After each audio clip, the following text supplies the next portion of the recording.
Let's talk about the Hebrew innuendo and the ancient racial stereotypes in the book of Ruth. Last time, we talked about how chapter 1 alone mentions Ruth's status as a Moabite 7 times. To an ancient Israelite, this would have brought to mind stereotypes that Moabite women were wicked temptresses who seduced godly Israelite men. When we left off, Ruth and her mother-in-law Naomi were destitute, so Ruth was gathering grain in the field of an Israelite man named Boaz. Per Deuteronomy 24, widows like Ruth were allowed to take fallen grain from the fields of Israelites. Boaz sees Ruth in his field, and he asks around a bit about her. He hears how faithful she's been to her mother-in-law Naomi, despite the very bad circumstances, and so he decides to say something kind to her. Boaz answered her, "All that you have done for your mother-in-law since the death of your husband has been fully told to me, and how you left your father and mother and your native land and came to a people that you did not know before. The Lord repay you for what you have done, and a full reward be given you by the Lord, the God of Israel, under whose wings you have come to take refuge." Ruth goes back to Naomi, and she tells her about meeting Boaz. Now, Naomi, having her late husband be a relative of Boaz and knowing how well off he is like, hey, we gotta make a plan.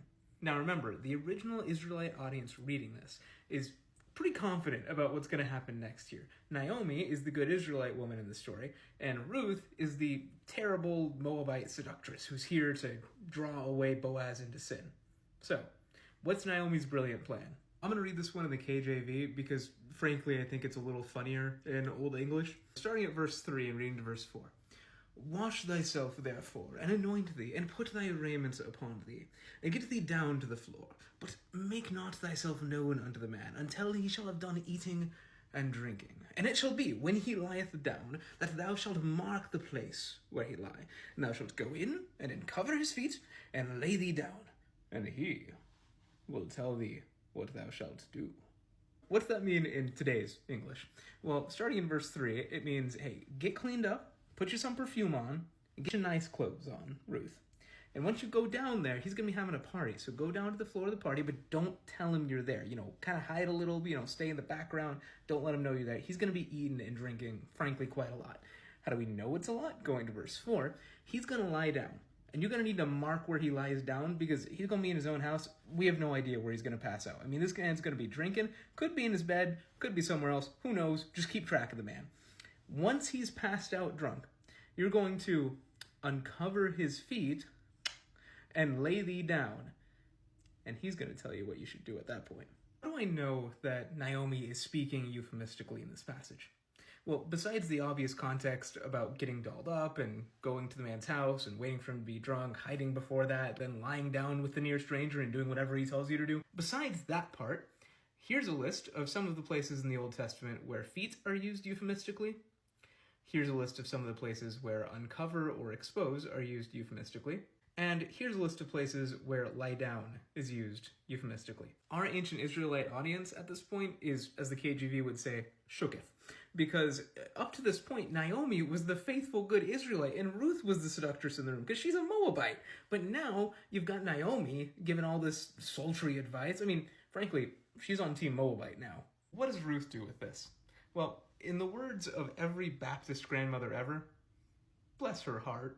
Because Ruth goes and she does what Naomi told her to do, literally, not euphemistically. So she went down to the threshing floor and did just as her mother-in-law had commanded her. And when Boaz had eaten and drunk and his heart was merry, he went to lie down at the end of the heap of grain. So I told you we couldn't predict where this guy was going to pass out. He passed out by the grain. Then she came softly and uncovered his feet and laid down. He said, "Who are you?" And she answered, "I am Ruth, your servant. Spread your wings over your servant, for you are a redeemer." So here, you may notice the one part of Naomi's advice that she doesn't follow is she doesn't wait for Boaz to tell her what to do. Instead, she takes Boaz's earlier blessing about the Lord redeeming her, and she says, "Look, Boaz, you're one of the Lord's people. You redeem me." And he responded, "May you be blessed by the Lord, my daughter. You have made this last kindness greater than the first, in that you have not gone after young men, whether poor or rich. And now, my daughter, do not fear. I will do for you all that you ask, for all my fellow townsmen know that you are a worthy woman." This just completely upends the original reader's expectations. For one, there's no talk of, "And Boaz knew Ruth, and they bore a son," or anything like that. There's no recording of any physical act at all. And on top of that, Boaz immediately commends Ruth for her character, saying that she is a worthy woman. So how's the book end? Well, Boaz and Ruth do get married, and Boaz does redeem Ruth. And eventually they do conceive, and they have a child named Obed, the father of Jesse, the father of David. To the original audience, this would have been world-shattering. Are you telling me that the great-grandmother of the greatest king, the most virtuous king in all the history of Israel, was a Moabite? And a good Moabite? One of the main points of the story is that you shouldn't prejudge people based off of where they're from. Naomi was an Israelite, and her advice to Ruth, as good as Naomi was in other ways in the story, her advice was basically to seduce Boaz so she could try to get his money. Ruth's decision, on the other hand, was to faithfully obey her mother-in-law without drawing Boaz into sin. I think to actually go one step further. This is the genealogy of Jesus Christ as recorded in Matthew chapter 1.